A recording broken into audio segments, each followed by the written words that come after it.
কিছুদিন আগে শুনলাম যে এক কান্ট্রি ওমানে আছে, আমাদের সৌদি আরব আছে, বাংলাদেশ আছে, বাংলাদেশ আছে, আমি স্টাডি যেতে তো এখান থেকে আমার 100% কোয়ালিফাই করলাম, কিন্তু বাকি 200 পয়েন্ট যদি বাংলাদেশ থেকে হয় তাহলে কি আমি না না, তাহলে এটা হ্যাঁ, এখানে তো জানলাম যে কনফিউশন আছে। ধরুন যে আপনি স্টাডি দেখেন, হ্যাঁ তাহলে ভালো হয় ওমানে স্টাডি, কিন্তু আপনি কোয়ালিফাই করবেন 25%, কোয়ালিফাই স্টাডি, তাহলে এখান থেকে কি করবেন? আপনি ওমানে কোর্স কত পয়েন্ট? 100 পয়েন্ট। আর বাংলাদেশের মধ্যে যে আপনি নন স্টার লাইন থেকে আসছে ধরুন 2600 পয়েন্ট, 82 পয়েন্ট, সেই ক্ষেত্রে আপনি কোয়ালিফাই কিনা? না, সে কিন্তু কোয়ালিফাই না, কিন্তু উনি কিন্তু বোনাস পাবে। দেখা গেল না 21%। আচ্ছা, এখন কোয়ালিফাই কি কি লাগবে? যদি বাংলাদেশে আপনার কোথাও 3900 পয়েন্ট, তাহলে সে কি হচ্ছে? কোয়ালিফাই। অথবা এখানে ধরেন যে আপনি সিঙ্গাপুরে 150 পয়েন্ট, সিঙ্গাপুরের পয়েন্ট, অথবা আপনি কি মালয়েশিয়াতে 300 পয়েন্ট, ওখানে আপনি নন স্টার লাইনে 300, আপনি পার্সোনাল কথা করছেন 100, ওমানে এখানে করছেন 100, আপনি কোয়ালিফাই।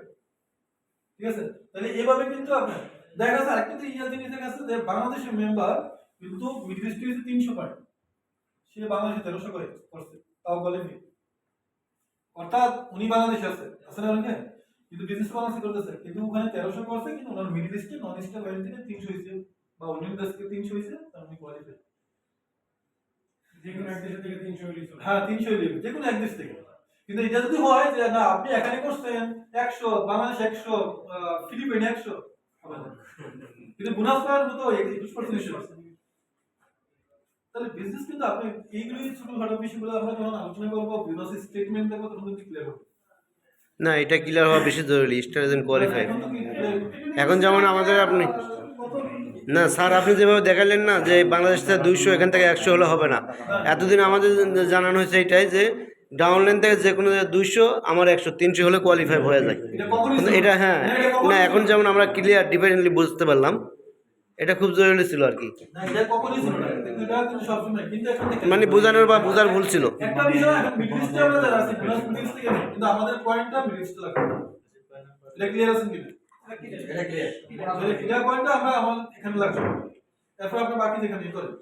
এখন মনে হচ্ছে আপনি যদি বারোটার মধ্যে আমি এখন মিডল ইস্টে 100 করলাম, 300 করতে পারতেছেন, তাহলে আপনার 39 করে এখন সমস্যা নাই, বা অন্য দেশে যদি আপনি টিমের থেকে কিছু এসে থাকে ওখানে সাপোর্ট দেন, এভাবে হবে। তাহলে মোটামুটি ভাবে মার্কেটিং প্ল্যান নিয়ে যতটুকু এগুলি নিয়ে যদি আপনি যদি আলোচনা করেন, কাউন্সিলিং করেন, কথা বলেন, তাহলে কিন্তু আপনি কি ক্লিয়ার হয়ে যাবেন। তবে যতই আমরা জানি, যত কিছু করি, কিন্তু কি কাজ তো একটাই, কাজ কি? অ্যাকশন। এখন আপনি গোল সেটিং কইরা দিতে পারবো, কিন্তু কইরা দিলে কিন্তু এটাতে না গেলে, কারণ আপনি গোল সেটিং যদি আপনি করেন, তাহলে আপনি অ্যাকশন গেলে আপনি সাকসেস হবে সব হবে। এখন মনে রাখুন আমি বুঝলাম, এখন 1300 করবো, 100 পয়েন্ট নিয়ে শুরু করবো। এখন আমাদের বিজনেসের ক্যাপিটালটা কি? আমি 2 মিনিট, ক্যাপিটালটা কি আমাদের বিজনেসে? পুঁজি কি? নাম্বার 1 হচ্ছে আপনার প্রসপেক্টিভ, এই কাজগুলো করতে হবে। নাম্বার 2 হচ্ছে কি আপনার ক্যাশ কম, প্রসপেক্টিং করার পর কম আছে, কত লাগবে? ইনভাইট করতে হবে। তারপরে আপনার নাম্বার 3 হচ্ছে আপনার ফলো আপ করতে হবে। এই তিনটা জিনিস আপনি ফলো করেন, দেন আপনি 100% টিম তৈরি হয়ে যাবে, যে উদ্দেশ্য লক্ষ্য আমরা কাজ করতেছি। এখন কোশ্চেন আছে কারো? না স্যার, আপনি তো